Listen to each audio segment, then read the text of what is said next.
Sei un amante della comicità? Sei un aspirante comico? Oppure un appassionato della commedia? O semplicemente uno a cui piace ridere? Allora dovresti fermarti e rimanere con me per qualche minuto. Se devo ammettere, a me non piace la comicità di oggi. Tu mi dirai, ma come? Ci sono un sacco di comici bravissimi e fanno anche un sacco ridere. Ma alla fine non mi farai cambiare idea. Ora potrai cambiare canale, fallo pure. La bellezza di internet è questa. Scegli cosa ti piace e cosa non ti annoia. Io voglio annoiarti. O forse no. È inutile che ti dica che faccio il comico visuale, che questa è la mia professione. Ma rimango basito dall'idea di fermarmi a guardare i comici di oggi. Perché la comicità è soggettiva ed è giusto che ti dica che siamo pessimi. Non trovo un comico che abbia studiato. Come no, mi dici tu? Ma non intendo che sia uno che ha il diploma e abbia studiato in qualsiasi università del mondo. Ma la comicità è una cosa seria, va studiata. Il comico non può essere improvvisato, perché deve avere rispetto delle persone che sono andate a vederlo. Deve studiare. Devi imparare che far ridere non è un talento naturale solamente, ma deve essere coltivato, curato nei gesti, nei ritmi e nella matematica. Ti vedo. Non fare finta, ti ho visto. Anche tu hai fatto quella espressione di che cazzo stai dicendo? Puoi fare finta di niente. Ma se davvero ti interessa la comicità, il teatro comico, l'eccellenza della risata, devi ritornare sui tuoi passi e cominciare a interagire.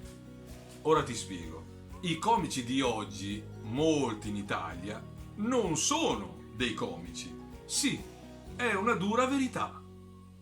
Sono dei bravi attori che svolgono attraverso la recitazione un monologo, una performance, recitando un testo molto spesso scritto da altri.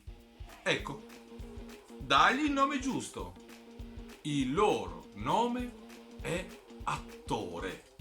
Ecco il termine esatto. Sono dei bravissimi attori, con testi favolosi, ma non sono comici. Ricordalo.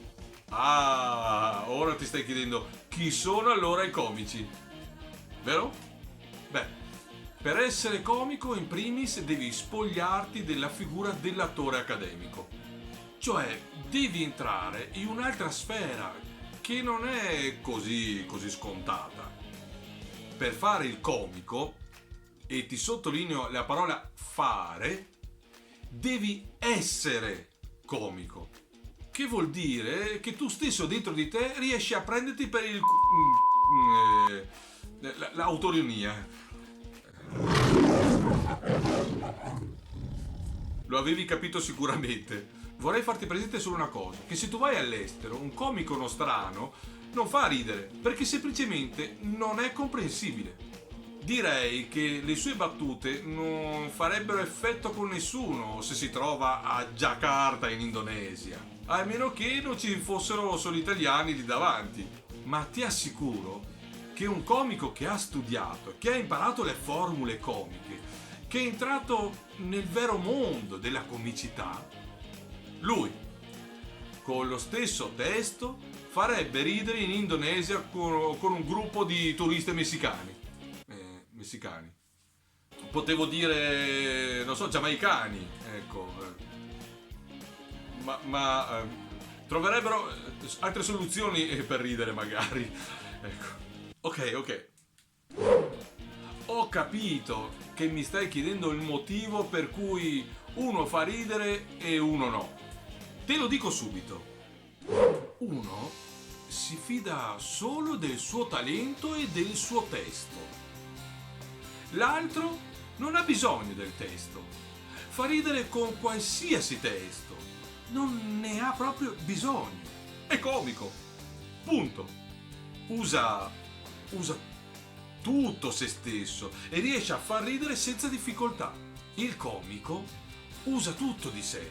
Il suo l'atteggiamento, il suo corpo, le sue intenzioni, la matematica e, se lo desidera, anche il testo.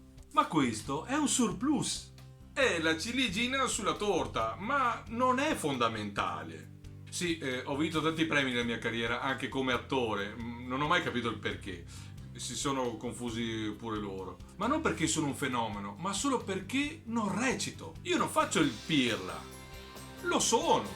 È diverso. Essere cosciente che ti possono schernire perché il pubblico si rende conto che è superiore a te, ti mette nella condizione che crei in lui quella che chiamiamo empatia. La persona che ti sta guardando, come te che mi guardi negli occhi, comincia ad avere un rapporto con te, subito di superiorità, poi di tenerezza e poi di ilarità.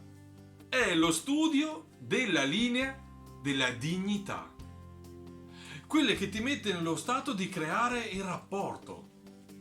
Pensa a questo: toglie all'attore accademico, preparato e sicuro, la linea della dignità. Sarà veramente comico, te lo assicuro.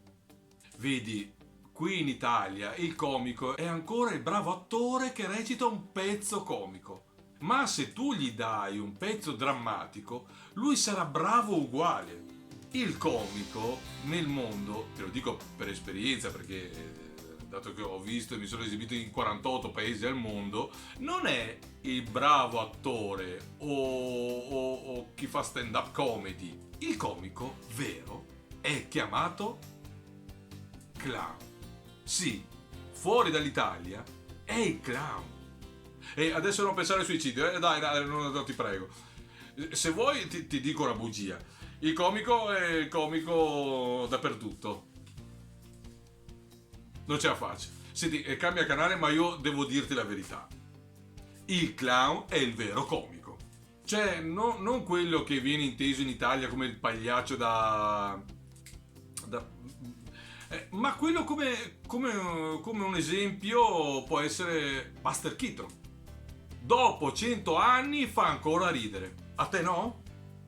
D'accordo, magari anche no. Ma pensa che nel mondo è ancora guardato e riguardato da milioni e milioni di persone. Lui, però, era un vero comico. Non parla, non dice mai nulla o quasi, ma il suo corpo parla per lui, le sue azioni parlano per lui. È troppo lontano 100 anni, vero? Allora aspetta. Mr. Bean, non ti piace? Sì, quello sì? Comunque è soggettivo. Non sto parlando di cosa piace o cosa non piace.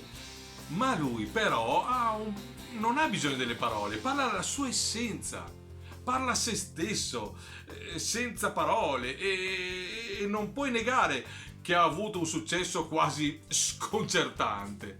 Meritato, perché davanti a lui ancora non c'è nessuno in questo mondo riconosciuto. Anche lui è un clown. Fuori dall'Italia sono tutti considerati clown. Ma guarda che anche Totò è un clown. Anche Ficarra e Piccone sono dei clown. In più parlano. Ma se hanno successo anche in Germania, non è per il testo, comunque forte, non è che possono usare i gerghi palermitani esilaranti, ma perché le loro espressioni comunicano quello che sentono. Bisogna studiare. Allora, che dire? Io sono Dandy Danno e faccio il comico visuale, il clown. Nel mio canale voglio farti conoscere comici con la C maiuscola e che hanno fatto della tecnica e dell'intenzione un vero e proprio studio. Voglio farti vedere che esiste un altro mondo comico fuori dalla TV e che tu hai il diritto di conoscere la loro storia e le loro esibizioni. La TV propina molto spesso strumenti volgari e scontati, facili, prodotti televisivi che durano spesso un paio di stagioni e poi di comicità c'è molto poco. Se non vuoi seguirmi, però sei libero, ma con una faccia così, perché dimmi di no? Io ti aspetto nel mio mondo, vieni e tuffati con me. Clicca qui e ci vedremo ancora. Mi sono incazzato.